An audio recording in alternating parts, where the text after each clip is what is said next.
I love Kingdom Hearts. I really do. But why isn't there a real Lilo and Stitch world? I mean, sure, we got a little treat with Birth by Sleep, but that wasn't really based on the original Lilo and Stitch. It was more like a prequel story, something off canon, something you would see in a fanfiction or alike. So, I don't understand. Lilo and Stitch is one of the most popular franchises of Disney, especially in Japan. So why isn't there a real Lilo and Stitch world yet? Is it because of the off-canon Stitch anime that it would clash with Kingdom Hearts? I really don't know, just use the original material. Well, the last part of the Xehanort saga is close. So let's have a look at the hypothetical Lilo and Stitch world.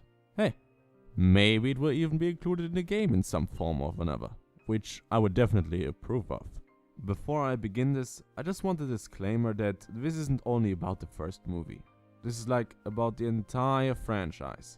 We're going to have a 3-part world, similar to Hollow Bastion in Kingdom Hearts 2.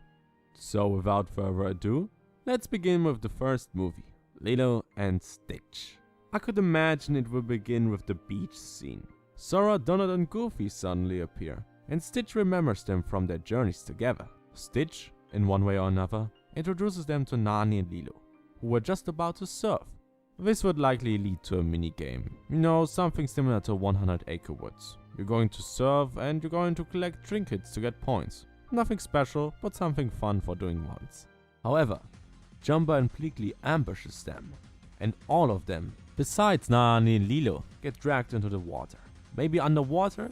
Sora and Ko are going to have a fight with some sort of mech of Jumper that is suited for underwater roaming. I'm not really sure how to do this part, but it would be the most logical to have a little mini-boss at the beginning. After the boss battle, the two groups are separated from another. But unfortunately, Sora and Ko awake a little bit later than Jumper and Pleakley. Sora fights his way throughout the Hawaiian jungle, but unfortunately, the battle between Jumper and Stitch at Lilo's home had already occurred. They see Stitch escape from Guntu's prison, but unfortunately, Lilo wasn't able to escape herself. So, after a little bit of Ohana talk, the entire gang, including Nani, Stitch, Jumper and Pleakley, goes to the rescue of Lilo. This would maybe lead to another mini-game-like section. Maybe something like the Dragon Xemnas battle, in which you can control the red spaceship from Jumper to battle Guntu's own spaceship. After that, Stitch manages to throw Guntu out of his own ship, but unfortunately, he's able to cling to one wing of your own ship. This then would likely lead to a boss battle with Guntu on the wing, so you have to be careful to not fall off. And after that, we of course have the beloved scene from the ending of the original movie. Stitch is allowed to stay with Lilo in exile on Earth forever, and everyone is happy because of that. For episode 2, we're going to skip the second movie. Though I like it, it is very emotional and not very action heavy compared to the first movie. So it wouldn't really fit in the entire concept of Kingdom Hearts. Hence, episode 2 is based on Stitch and Co.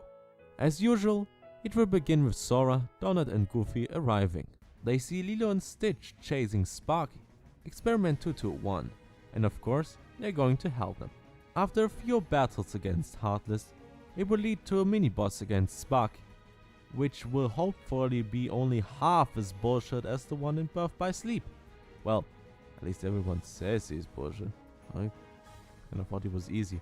After Sparky is captured, Lilo and Stitch explain that there is this guy named Hamster Wheel who wants all of Stitch's brethren, but Stitch doesn't want to be the only one of his kind.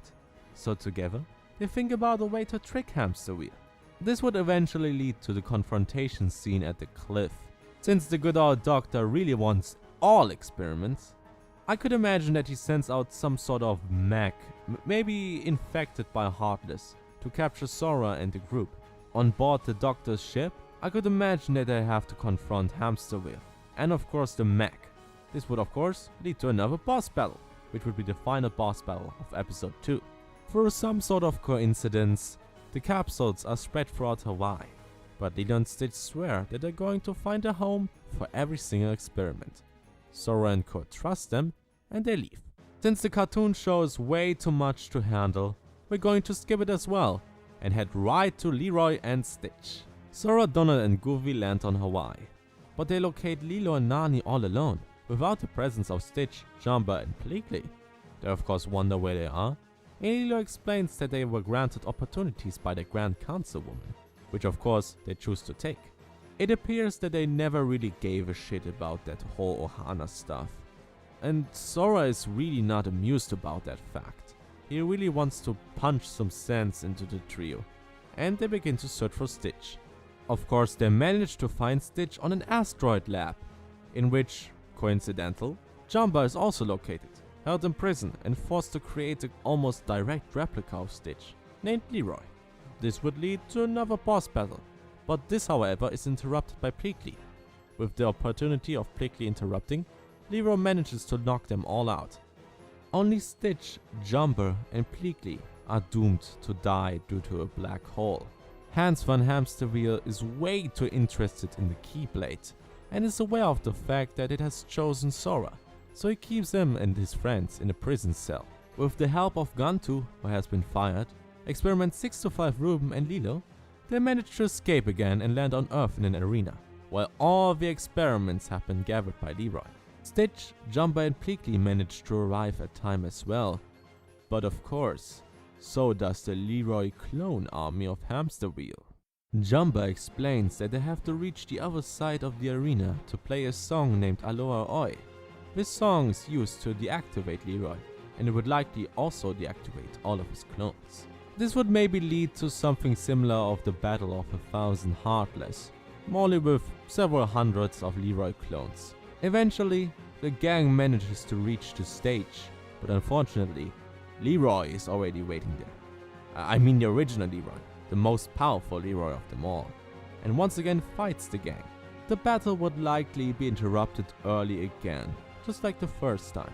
After all, they don't have time to lose to finally play that song Aloha Oi to deactivate everyone. This would likely lead to some sort of defend mission, which is timed, so you have to survive a certain time and defend the stage from the Leroy clones.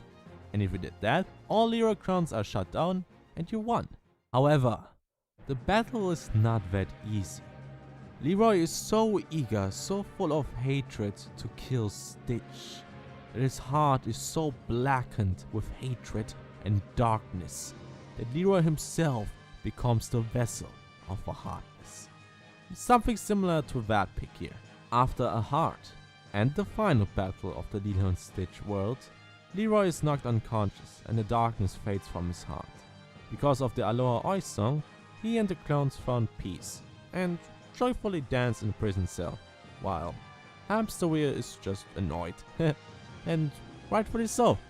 Stitch and Lilo thank them for everything, Sora is granted a new Keyblade, and everyone departures, maybe to meet another day. Which would be unlikely since there is nothing after Leroy and Stitch. Well, there's still the Stitch anime, but everybody hates it! Yay! Well, I don't.